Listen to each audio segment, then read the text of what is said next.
I'm Mike, And I'm Matt. and this is The Coin Show.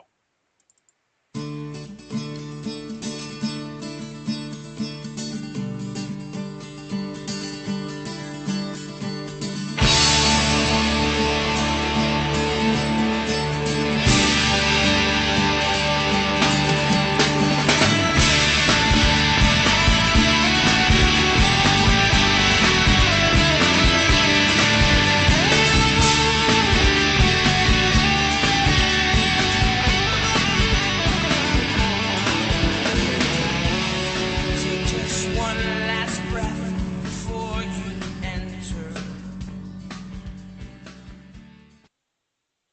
On this episode of The Coin Show, in our feature segment, we discuss walking Liberty half dollars, and we'll talk about the coolest thing to walk into Matt's shop this week. But first, the news.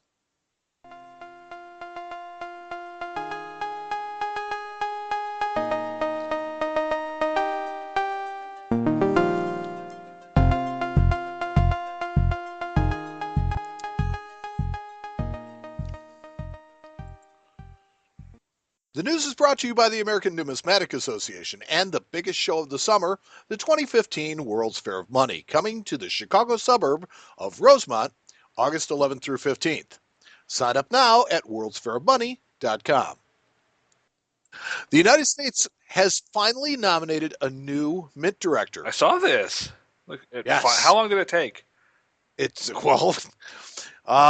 Mint News Blog is reporting that President Obama intends to nominate Matthew Rhett Jepson as the new mint director.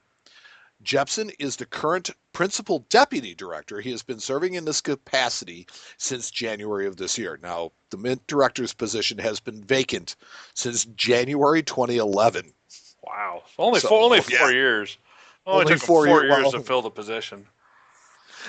in 2011, when Edmund Moy stepped down, but has been run by several interim heads. So it appears to me that they've been actively searching for somebody, but they couldn't necessarily find somebody who was either right or wanted the job. Yeah.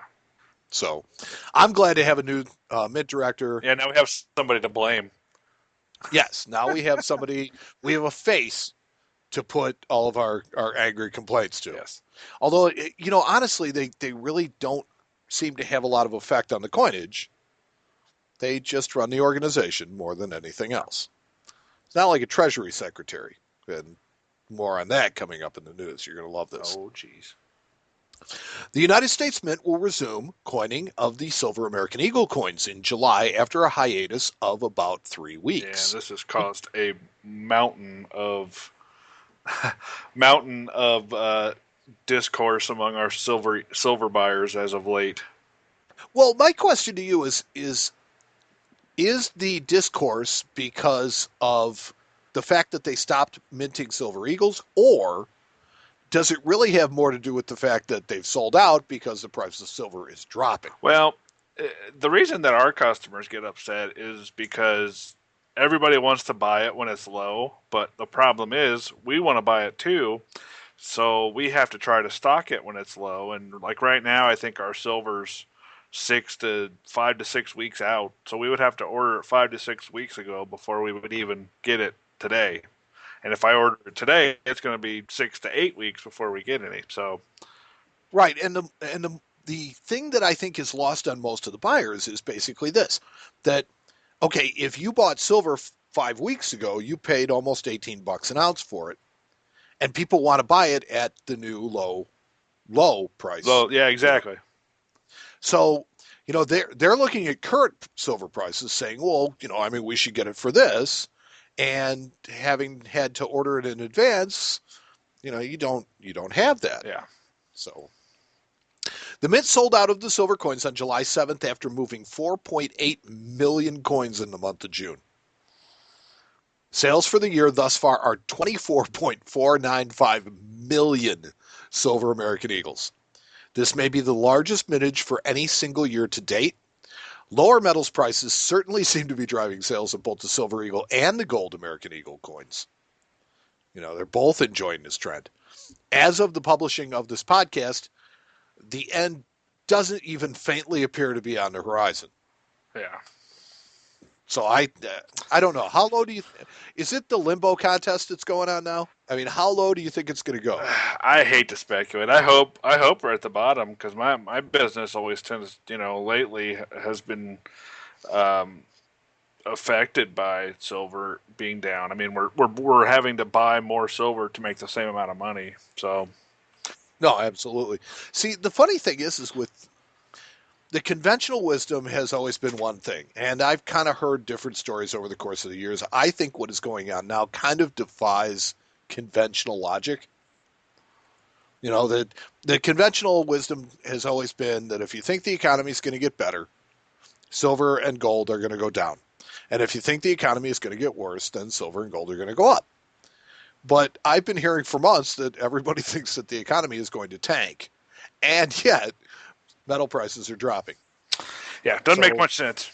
Well, I can't figure it out.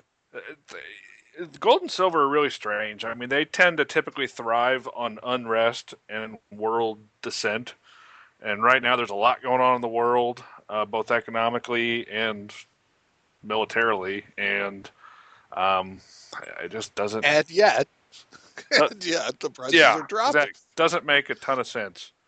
No, no, and so there you have it. I think that's it in a nutshell. Is just when you think you got things figured out and you've got a handle on things, no, you don't. Exactly. No, I, I, I say this a lot, but I took everything that I learned for the last few years and just threw it out the window because nothing makes sense anymore. No, I agree with you, and I think that it is the unpredictability of the market that always. I think that if the markets were too predictable, that things wouldn't work the way that they should. So there's always that curveball out there. There's always that thing kind of, just spit it where you're like, it shouldn't be like this. So Exactly. I don't know. Should be, would be, could be, not. Right. July 30th, the Mint will issue the much anticipated $100 high relief coin in 9999 fine gold. Now, current gold prices suggest a cost of $1,540 for the new coin. But the Mint will announce a price closer to the actual time of sales. The Mint has issued a statement to the effect of a limit of 50,000 of these coins, but there is a little known possibility of striking more coins than that if the coin proves popular. Well, and it's going to be.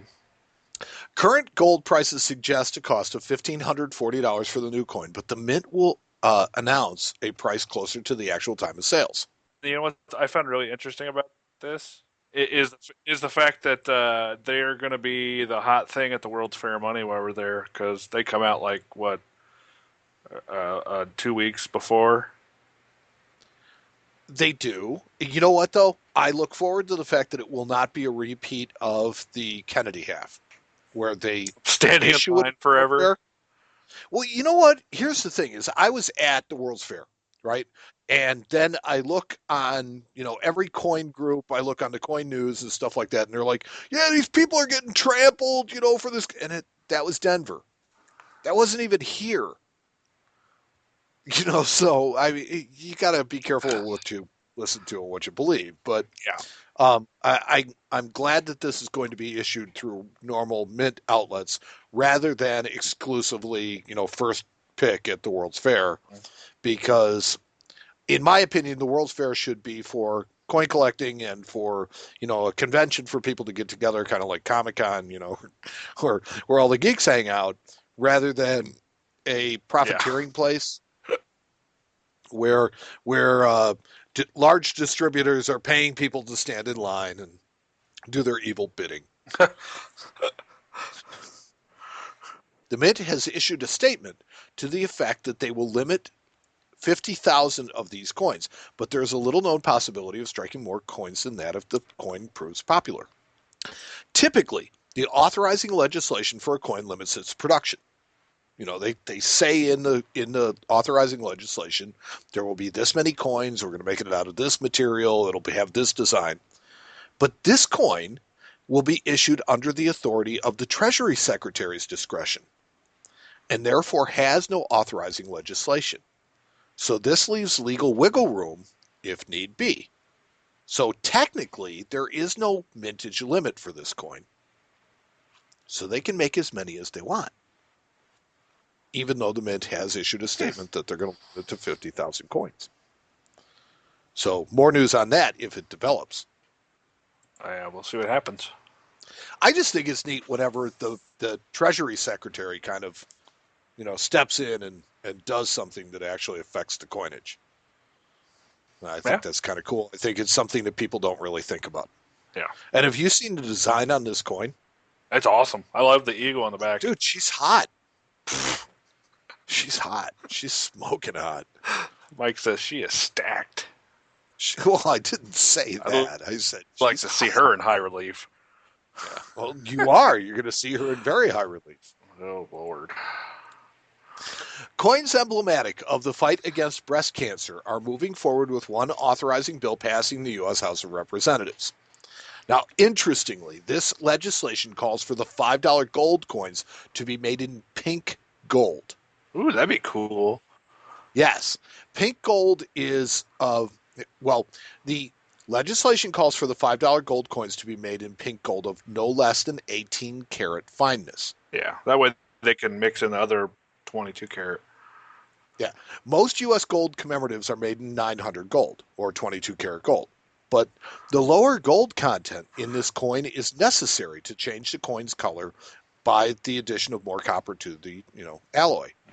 So it's going to be like rose gold, which has a very pink color to it, which I think is very fitting of this coin. Yeah, that'd be cool. I'd kind of like to see that. It is. It's neat. And now suddenly the typical, $5 gold, silver dollar, plaid half dollar doesn't sound quite as, staid and cookie cuttered as it is. I mean, yeah, but it's something different, which is cool. Also noted in the legislation is the authority for the mint to strike the silver dollar coins in not less than 90% silver. Now you catch the wording on that. This paves the way for them to be struck from 999 fine planches. And the availability of 999 fine silver blanks is much higher, and therefore could be a less costly alternative for the mint to produce. Now, I personally think that this might be the first move in a very much needed change to 999 silver commemorative coins.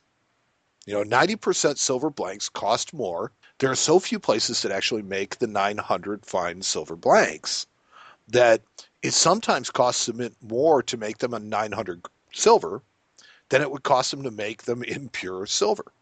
So this is a first move towards pure silver commemoratives. Well, I mean, so I think that would be popular. Well, I think this might be a point of evolution. It might be a point of inflection where things actually change. And I think for the better. If you're going to make silver coins, why go through added cost and added work to produce a coin that is in an archaic form? Because nobody uses 900 silver anymore. We only make them in 900 silver because it's tradition. No, but not many other countries use single denomination bills anymore either. So, well, that's kind of archaic when it comes to that stuff. We are, but any time that you see progress, isn't that good? Oh, I don't disagree with you. I'm just was proven. Okay. So making the point that we haven't been known to change things in a timely manner. The United States tends to have a glacial pace as far as change. That's very true. There you go. Jeff Garrett will be sworn in at a banquet held during our favorite event of the summer, the 2015 World's Fair of Money in Rosemont, Illinois. Garrett has been a rare coin dealer for over 25 years and was one of the experts tapped to authenticate the Walton specimen of the 1913 Liberty nickel. Now, he's also a former president of the PNG, the Professional Numismatists Guild, as well as the current valuations editor for the most popular book in all of numismatics, A Guidebook of United States Coins, more commonly known as the Red Book. It sounds like he's very qualified for the job, and hopefully good things come from his presidency. Hopefully. We're all very hopeful. It's with any new president.